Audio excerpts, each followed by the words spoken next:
네, 정치권 이야기 나누는 투나잇 이슈 시작합니다. 윤석열 대통령이 해병특검법에 거부권을 행사했죠. 국회 재표결을 앞두고 여야는 또다시 강대강 대치 국면에 접어들 걸로 보입니다. 오늘 두 분과 이야기 나누겠습니다. 고성국 정치평론가, 김상일 정치평론가 자리하셨습니다. 안녕하십니까? 안녕하세요. 예, 안녕하십니까? 저희 오늘 다뤄볼 주제 세 가지입니다. 그중 첫 번째 화면으로 보시죠.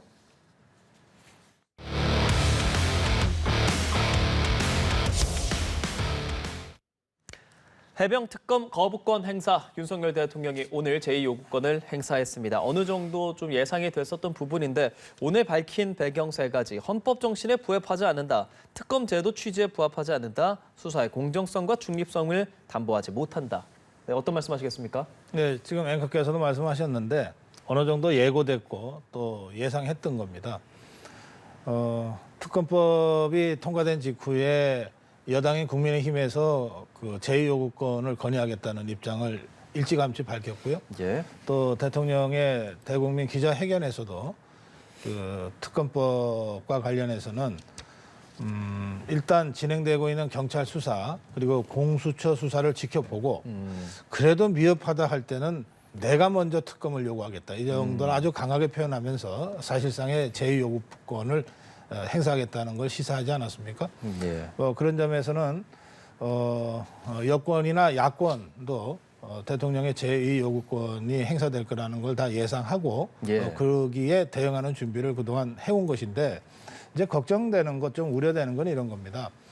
21대 국회가 마지막까지 이렇게 강대강 대치로 이제 끝나게 되고 또 지금 야권에서는 22대 국회가 개원되자마자 제일 먼저 1호 법안으로 다시 해병대원 특검법을 추진하겠다고 하고 있으니까 그렇죠. 21대 국회 유정의 미를 거두긴 어려워졌고 22대 국회도 시작하면서 강대강 대치로 시작을 하게 될 것 같아서 이 국회를 바라보는 우리 국민들 마음이 편치 않은 상황이죠. 예, 민주당을 비롯해서 범야권 야 6당은 이에 대해서 거부권 규탄 회견도 열고 장외 투쟁도 민주당에서는 불사하겠다는 입장도 보이고 있는데 이런 민주당의 대응까지 좀 어떻게 보시는지요?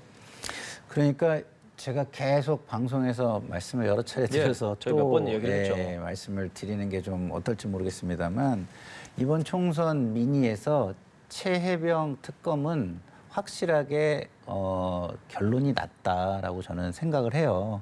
총선판을 완전히 뒤집은 게 최해병 사건 이슈였습니다. 예, 이종섭 대사의 임명, 그 전후해서 여야의 지지, 이거는 완전히 뒤집힙니다. 180도 뒤집히죠. 그래서 민심으로 이미 판결이 났다고 생각하고 그리고 대한민국의 어느 부모가 자기 자식이 저렇게 죽은 것에 대해서 의심을 하고 의구심을 갖는 상황에서 내 자식이라고 생각한다면 이걸 어떻게 거부하겠습니까? 그죠? 이게 너무 어려운 거고요. 지금 대통령실이 이야기하는 세 가지 이유도요, 배경도요, 저는 좀 이해할 수가 없는 거예요. 그렇습니까? 예, 왜냐하면 헌법 정신에 부합하지 않는다? 그건 대통령의 거부권만을 이야기하는 겁니다. 그렇지만 대한민국 헌법 제1조 1항은 뭐죠? 대한민국은 민주공화국이다. 2항은 그 모든 권력은 국민으로부터 나온다는 겁니다. 국민들이 원하고 있고 총선 민심에서 국민이 확인해 주는 사안이에요. 그런데 다른 법 기술적인 배경을 가지고 그것을 엎으려고 그런다? 저는 선후가 완전히 뒤바뀌었다. 본말이 완전히 전도됐다. 이렇게 말씀을 드리고요. 특검 제도 취지에 부합하지 않는다. 특검 제도는요, 보완성 이런 걸 말씀하시지만 그게 어디서부터 근원이 있는 거냐? 국민의 불신으로부터 근원을 갖는 겁니다. 그러면 근원적으로 국민의 불신이 있는데 그것을 가지고 수사 결과를 먼저 봐야 되고 그것이 모자랄 때 보완적으로 해야 된다. 이 말은 맞지 않는 것이 되는 것이죠. 그리고 수사의 공정성과 중립성을 담보하지 못한다. 지금 수사의 중립성과 공정성에 대해서 국민들이 불신하고 있다는 점, 그런 모든 점에서 이 배경은 제가 볼 때는 뭔가 자기 변명적이고 굉장히 자기 중심적인 의견이다 이런 생각이 듭니다. 알겠습니다. 선수사가 중요하다라는 말씀해 주셨고 총선 민심에서 이 특검법은 좀 필요하다라고 이미 증명이 됐다라는 말씀 두 분께서 해주셨는데 이제 이게 제 의결이 좀 될 가능성이 좀 있겠죠. 그렇게 되면 국민의힘 안에서 표가 좀 어떻게 나올 것이냐 이 부분도 관심인데 사실 지금으로서는 직접적으로 찬성을 입장 밝힌 인원은 한 3명 정도 됩니다. 현실적으로 이게 통과가 되려면 17명 정도 이탈표가 나와야 되는데 그 정도의 가능성까지는 지금 국민의힘 안에서 보고 있지는 않은 거죠. 국민의힘만 아니라 예. 더불어민주당에서도 뭐 더 이상의 이탈표, 17표 이상의 이탈표가 나와서 국회에서 재의결될 가능성은 거의 없는 걸로 보고 있는 것 같습니다. 그러니까 서로가 다 알고 지금 이 일종의 정치를 하고 있는 거거든요. 그리고 저는 이 세 명도 예. 물론 입장을 밝히고는 있지만 지금 이 국민의힘에서 원내 지도부가 지금 접촉을 하고 있고 사실은 세 명이 이탈한다고 해서 이게 뭐 의결되거나 그런 건 아니기 때문에 사실은 이른바 대세에는 관계가 없는 거긴 하지만 그래도 가급적이면 단일 대우로 가는 게 좋겠다라고 하는 게 새 원내 지도부의 입장이라서 예. 저는 막판까지 과연 세 명이 그럼에도 불구하고 그 소신 투표를 할지 아니면 이건 거의 강제적 당론 수준으로 지금 당론이 결정될 것 같은데 당론에 따를지 그거는 좀 지켜봐야 되겠습니다만은 예. 3명 이상의 이탈표가 나올 것 같지는 않고요. 아, 그리고 그렇습니까? 그거는 마지막까지 좀 볼 필요가 있겠습니다. 네. 김상현 평론가께서는 어떻게 생각하십니까? 기본적으로 이 17명의 이탈표가 나올 수도 있다라고 예측하는 이유는 이번 총선에서 낙선한 분들이 총선 민심을 확인했기 때문에 그것에 따라서 좀 표결에 임하지 않겠느냐라는 부분이에요. 그렇지만 제가 좀 이렇게 뭐 이런 낙선자들을 좀 취재를 해보거나 이러니까요. 예. 이 낙선자분들이 기본적으로 본인의 미래를 먼저 생각하는 좀 경향들이 좀 많더라고요. 그래서 이제는 낙선을 했으니까 뭘 하지? 다음 지선에 공천을 받아야 되지 않을까? 그리고 또 그 생계를 위해서 공공기관이나 이런 데 좀 가서 일을 좀 하게 기회를 부여받아야 되지 않을까 이런 생각을 하는 분들이 꽤 많아요. 그래서 제가 볼 때는 예. 이게 국민의 민심을 따르기보다는 본인을 먼저 생각하는 부분이 있어서 그렇게 이탈표가 많이 나올 것 같지 않다는 생각이 저한테 좀 들었고요. 3명보다는 더 나올 것 같으세요? 그럼에도 불구하고 예. 아무도 모르잖아요. 이게 모르죠. 지금. 그러니까 당사자 입장에서는 불안할 겁니다. 그러면 이 불안을 해소하기 위해서 어떻게 할 것이냐. 제가 볼 때는 기본적으로 모든 사람이 제석 버튼을 누른 다음에 집단 퇴장을 시킬 가능성이 저는 많을 것 같아요. 왜냐하면 남아서 기표소로 들어가면은 물론 이탈표가 많이 안 나올 거라고 예측은 하지만 만약에 나와버리면 그건 그 후폭풍은 너무너무 어마어마한 거거든요. 그래서 그 후폭풍을 미리 예방하는 차원에서라도 제가 볼 때는 지도부가 집단 퇴장을 제석 버튼을 누른 후에 집단 퇴장을 시키는 방향으로 가지 않을까 이게 좀 개인적인 예측입니다. 김상현 평론가가 아주 디테일한 예상까지 하셨는데 그런 원내 전술이라고 하는 건 뭐 여야가 모두 다 구사해 왔고 예. 구사할 수 있는 경우의 수니까 그건 조금 지켜보면 될 것 같은데 저는 우리 김상현 평론가 말씀 중에 이런 공감은 가면서도 또 과연 그렇게만 볼 수 있을까 하는 대목이 있어서요. 뭐죠? 뭐냐면 모든 정치인은 다 자기 정치에 대한 고민이 있어요. 그건 더불어민주당도 마찬가지입니다. 네, 맞습니다. 국민의힘도 마찬가지고 정치인이 낙선이 되거나 낙천이 되면은 당장의 생계를 또 고민하지 않을 수 없어요. 그건 여나 야나 마찬가지예요. 그런데 과연 그것만으로 이 동기를 얘기할 수 있는가? 그건 또 아닌 것 같아요. 그렇죠. 예. 그러니까 지금 대통령실에서 설명하고 있는 세 가지 제2 요구권을 행사하지 않을 수 없는 이유에 대해서는 여당 의원들은 대체로 공감이 있는 겁니다.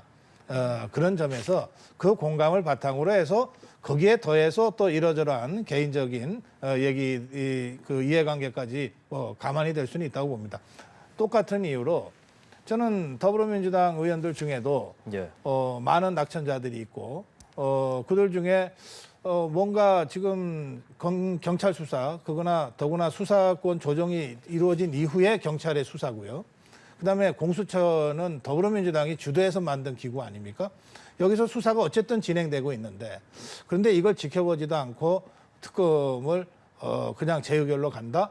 그리고 그 경우에 부결될 가능성이 훨씬 높아 보이는데 그러면 다시 22대에서 다시 이걸 추진한다 그러는데 과연 이렇게까지 가야 되는가에 대한 약간의 다른 생각을 가진 의원들도 있을 수 있거든요. 그러니까 그런 점들을 종합적으로 고려하되 이게 무기명 투표기 때문에 이탈표가 나도 이게 어느 편인지 사실은 잘 몰라요. 그렇죠. 예, 그러니까 그런 점들을 좀 감안해서 전체적인 상황을 좀 보면 좋겠고 저는 어떤 경우에도 21대 국회가 그렇게 좋은 모양으로 끝나지 않아서 아쉽고 22대 국회에도 바로 이 강대강 대치로 시작되는 것이 또한 아쉽다는 점을 예, 알겠습니다. 말씀드립니다. 두 분 말씀의 배경에서는 의원들의 마음은 모른다라는 말씀을 두 분께서 같이 해주시는 것 같은데 말씀해주신 것처럼 이제 22대 시작되고 1호 법안으로 민주당에서는 이거 추진하겠다라고 네, 하고 있잖아요. 네. 22대에서는 의석수가 조금 더 이제 야권에서 많기 네, 때문에 네. 한 8표 정도 이탈표 나오면 그렇죠. 되거든요. 네, 네. 그럼 또 22대가 진행되고 나서 지금 이 비슷한 상황들이 또 네. 진행이 될 텐데 그때는 저희가 어떤 것도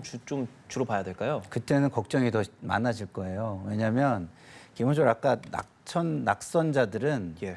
기본적으로 본인의 앞날이 불투명하기 때문에 그 걱정이 굉장히 심하다고 했잖아요.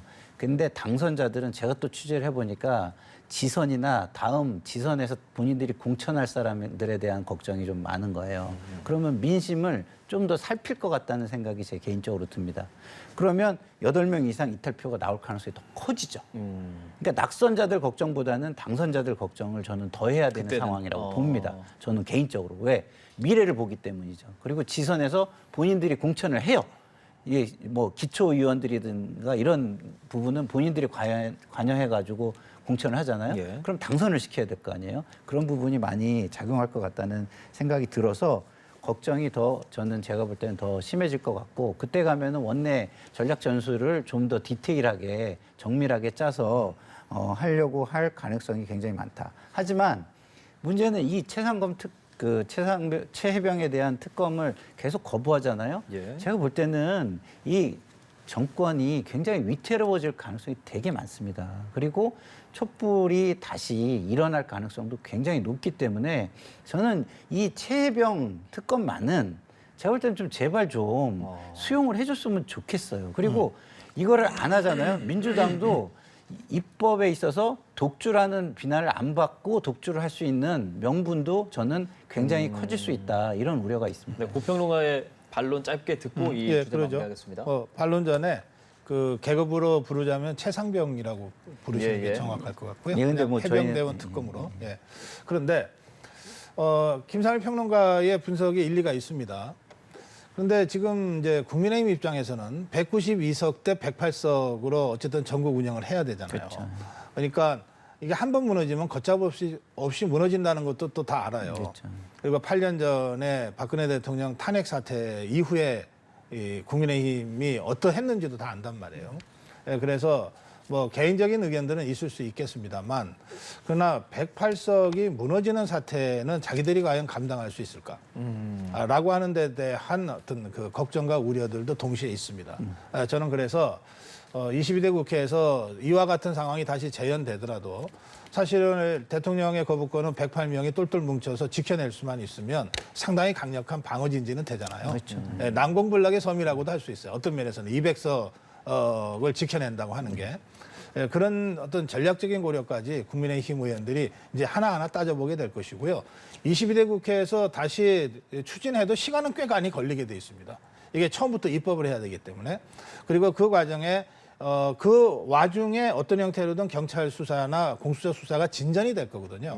그러니까 이제 그런 상황들을 좀 종합적으로 볼 필요가 있겠습니다. 알겠습니다. 네, 해병 특검 거부권 행사에 대해서 첫 번째 키워드 살펴봤습니다. 저희 다음 주제로 넘어가 보겠습니다.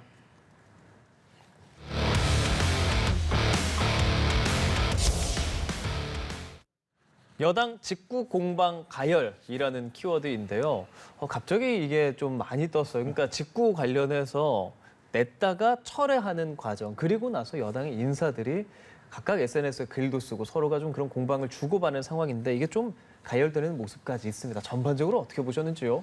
예, 사실은 이 해외 직구 특히 알리나 테무 예. 중국 측의 해외 직구 상품이 위해하거나 특히 어린이 용품에 좀 문제가 있다는 문제 제기는 그동안 많이 됐습니다. 그렇죠. 그러니까 이제 정부에서 어린이 위해 문제가 되니까 급하게 서둘렀던 것 예. 같아요. 이제 그 과정에서 좀 졸속의 모습이 나타났고 그것을 이제 정부가 3일, 4일 만에 입장을 번복했고 대통령실도 다시 입장을 정리를 예. 했습니다. 그렇죠. 저는 어쨌든 이 문제는 이른바 정책 민감도라든지 민심 민감도에 있어서 상당히 빠르게 대응했다 이렇게 저는 평가를 일단 하고요. 예.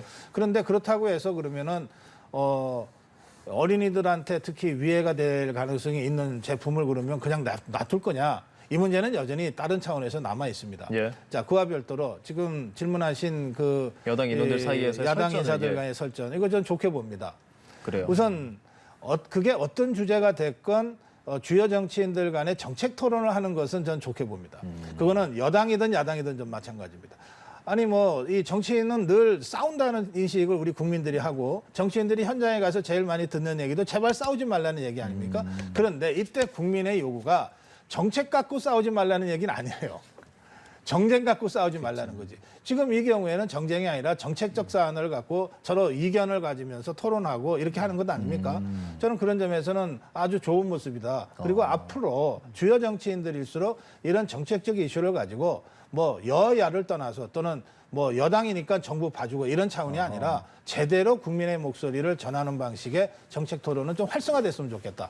네, 그런 말씀을 좀 드리고 싶습니다. 알겠습니다. 김상현 평론가께서는 이번 사태 1년 보시면서 어떤 생각하셨는지요?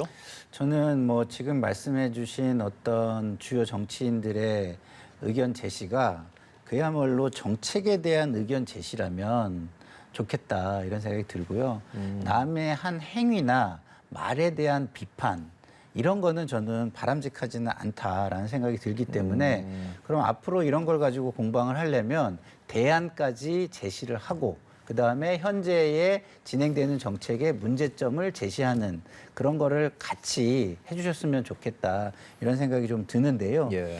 기본적으로 이 설전은 제가 보는 시각의 관전 포인트는 뭐냐면 차기 권력을 향한 경쟁으로 보는 게 일단은 맞겠다 이런 생각이 들고 차기 경쟁을 위해서 경쟁하는 게 나쁜 게 아닙니다. 그리고 경쟁이 많고 시끄러운 정당이 또 좋은 결과를 가져오는 경우가 대부분이에요. 그렇기 때문에 나쁘다고 보기는 좀 어렵다라고 생각은 해요. 오히려 민주당이 너무 단일한 어떤 후보 중심으로 움직이면 선거 결과는 위험할 수 있다. 오히려 이런 생각은 듭니다. 예. 그러나 어쨌든 다시 돌아가서 말씀을 드리면 이런 설전을 벌이거나 토론을 하거나 할 때는 정책에 대한 의견 제시를 해야지 예. 상호 어떤 인신 공격성이나 아니면 말 표현 등의 말꼬리 잡기식 의견 제시는 별로 바람직하지 않다는 생각이 듭니다. 예, 아주 공감되는 말씀이에요. 근데 이제 왜 이런 수준의 그 토론밖에 안 나올까? 뭐 다 그런 건 아니지만 예. 그저 토론 훈련이 제대로 안 돼서 그렇다. 토론 경험이 별로 없어 그렇다라고 저는 사실 그래요? 생각하는 측면이 있습니다. 우리 당장 지금 프로그램만 해도 제가 김상일 평론가하고 저하고 여러 가지 면에서 생각이 다르지만 서로 네. 말꼬리 잡고 토론하는 거 아니잖아요.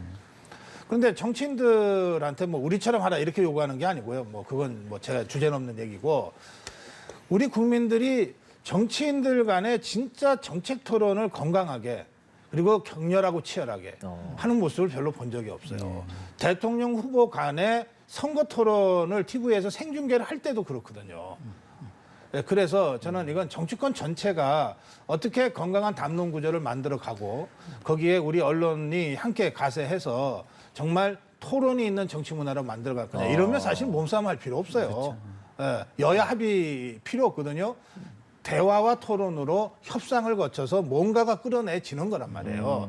이걸 다 생략하고 원내대표끼리 합의하라 이래 놓으니까 이게 잘 되는 거 아니잖아요. 예, 네, 그런 예. 점에서 저는 굉장히 중요한 포인트를 지금 지적하셨다고 예. 생각합니다. 두 분께서 뭐 정치 공학적 담론까지 좀 제시를 해주시면서 그런 모습인데 지금 그러면 여당 안에서 황우여 비대위원장 취임하고 행보들 좀 보이고 있는데 이명박 대통령 또 만났잖아요. 거기서 한 말들 이제 이명박 전 대통령은 당과 정부의 사전 조율 이런 것도 강조했고 황우여 비대위원장 같은 경우는 전당대회 좀 참석해달라라는 것들 뭐 미국 보면 그런 사례들 있더라라고도 얘기하더라고요. 그 부분에 대해서도 좀 동의하시는지요?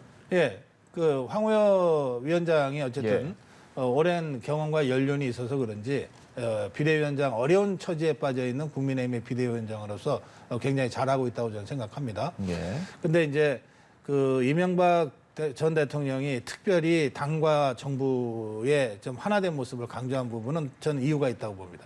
이명박 대통령 재임 시절에 당을 맡았던 박근혜 대표하고 5년 내내 사실은 갈등 관계였습니다.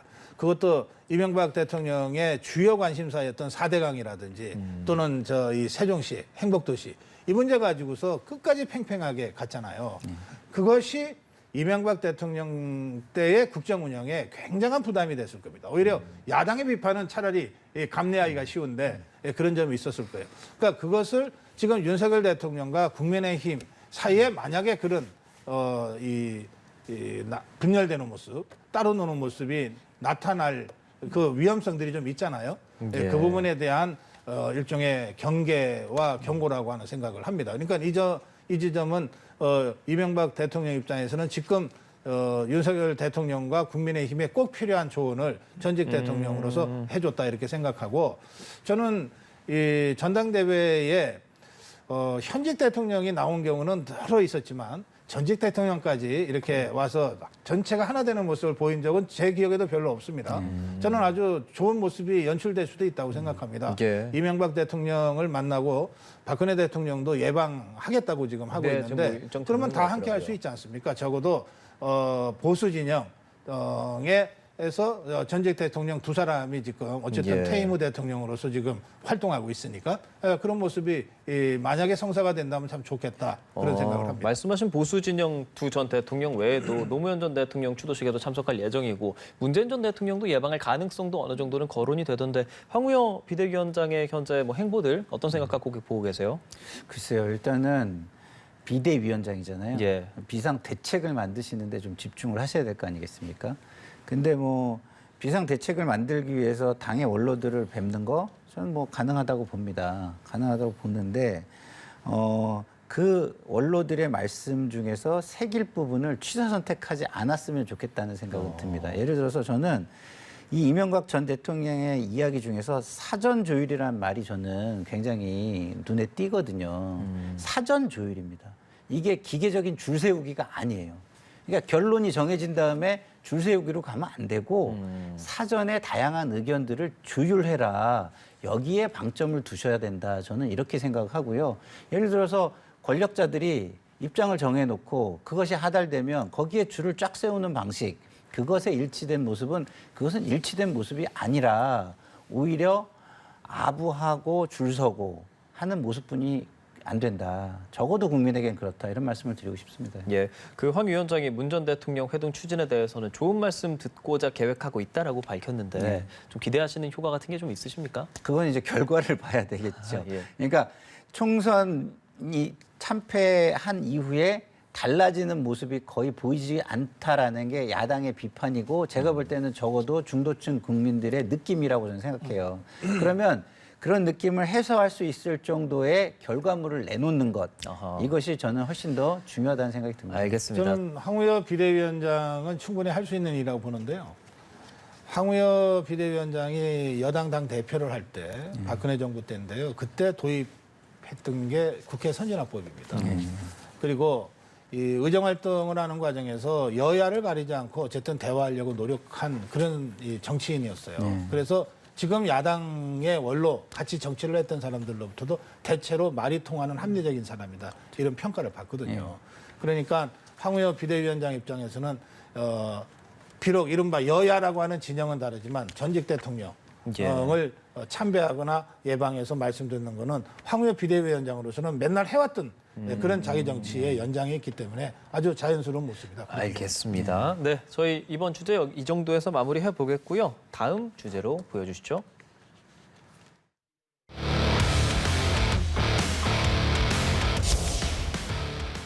당신 민심 품겠다 민주당 이야기를 좀 해보려고 합니다. 국회의장 경선 이후에 후폭풍이라고 해야 할까요?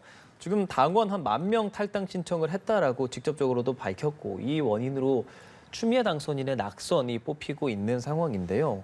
우원식 의원이 직접적으로 당심과 민심 품고 개혁 민생국회 만들겠다. 당심 민심 좀 달래기에 나섰다라는 평들이 있습니다. 어떻게 보세요? 지금 민주당 상황은?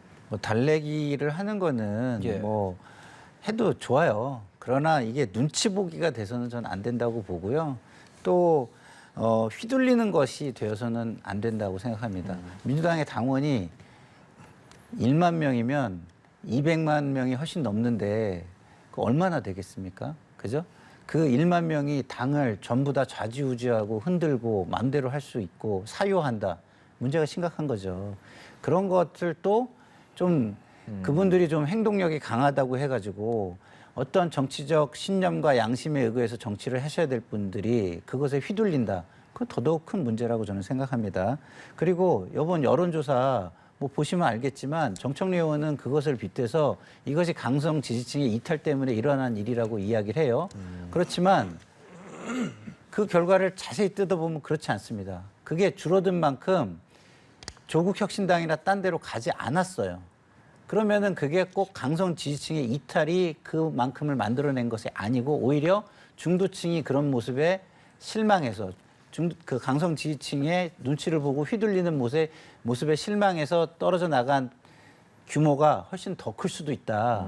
그런 부분도 저는 봐야 된다 생각을 하기 때문에 당신 민심을 품겠다 다 좋습니다만은 공당이라면 예. 적어도 민심을 우선해야 된다 이런 생각이 듭니다. 네, 고성국 평론가 의견 좀 듣고 싶어요. 이 모습은 그 전에 보기 어려웠던 모습이에요. 예. 당선인 대회에서 당선인 총회에서 경선하는 거 아니에요. 그런데 이거를 일반 당원이 지금 예. 결과가 나왔는데 그 후에 들고 일어나는 상황 아닙니까? 이런 거 저 본 적 없습니다. 근데 왜 이렇게 됐을까? 저는 박찬대 원내대표를 거의 추대하는 수준으로 사전 정리하는 과정에서 이런 상황이 배태됐다고 생각합니다. 이를테면 이재명 대표의 뜻이었는지는 모르겠지만 네. 대체로 보도되기로는 이재명 대표의 뜻에 따라 박찬대 원내대표로 거의 추대되고 경쟁자들이 다 사퇴하는 식으로 정리됐다. 이게 정상입니까? 이거 정상 아니거든요. 그런데 그거를 한번 해놓으니까 국회의장도 뭐 당연히 이재명 대표가 생각하는 사람이 되겠지. 그런데 그 사람이 추미애 당선인이라더라. 이렇게 돼 있는 거 아니에요. 예. 그랬는데 우원식 당선 의원이 그 경선에서 이기니까 자신들의 예상하고 달라도 너무 다르니까 일종의 좀 집단적인 공황 같은 게 온 것 같아요. 그리고 그걸 어떤 형태로든 분출을 하려다 보니까 저렇게 상당히 파괴적인 자기 파괴적인 형태로 지금 나타나고 있거든요. 그러니까 이거는 지금 저렇게 탈당계를 내면서 우원식 당선인한테 표를 준 사람들을 색출하자 이런 강성 지지자들한테 뭐라 그럴 게 아니라 당 운영 자체를 그냥 이재명 대표의 뜻이라고 하면서 이렇게 이른바 줄 세우기를 해왔던 그동안의 당 운영 방식이 이런 문제를 배태했다. 이렇게 보는 것이고요. 예. 그다음에 이 10,000명의 탈당, 집단 탈당, 이게 뭐 조직해서 탈당하는 건 아니지만 모여서 10,000명이면 이게 간단한 일이 아닙니다. 예. 이 당원이라고 하는 것은요, 일반 시민이 할 수 있는 최고 수준의 정치 행동이거든요. 근데 그걸 탈당하겠다고 지금 하고 있잖아요. 그러니까 당연히 이것은 더불어민주당 입장에서는 굉장한 위기적인 징후로 봐야 되고 이건 감출 수 없는 거예요. 한두 명, 뭐 10명 탈당하는 게 아니기 때문에. 예. 그리고 어떤 면에서는 이걸 공개해서 언론에서는 이걸 가지고 우원식 의원을 찍은 뭐 89표를 압박하는 수단이다 이런데 전 그런 것보다는 이게 위기다. 그러면 10,000명 탈당한다 그러면 저는 이재명 대표 강성 지지자 20,000명이 입당할 거라고 생각합니다.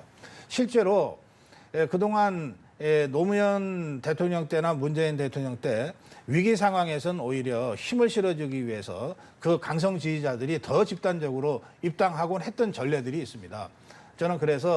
저는 이 상황을 그냥 탈당자가 수그러들고 그보다 더 많은 입당자가 생기는 걸로 이 문제가 해소됐다. 이렇게 보면 안 된다.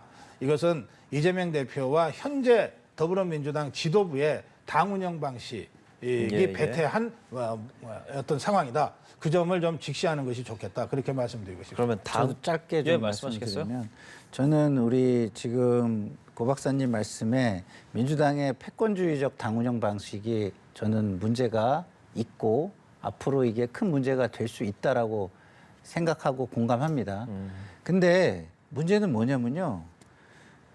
이 얘기를 들으니까 과거 윤석열 대통령의 소위 말하는 뭐 의중을 따라서 연판장을 돌렸던 국민의힘의 모습이 생각이 나는 거예요. 그러면 저는 이런 말씀을 드리고 싶어요. 총선 민심 이후에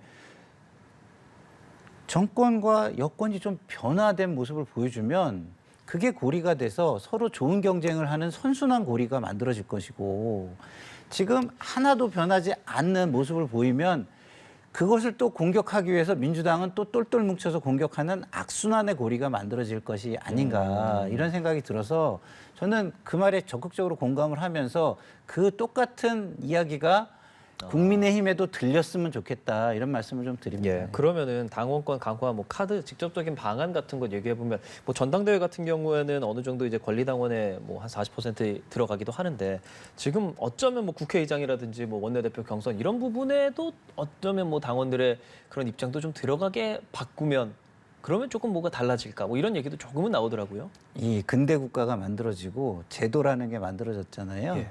그 제도에는 그 제도에 따르는 상식이라는 게 있는 겁니다.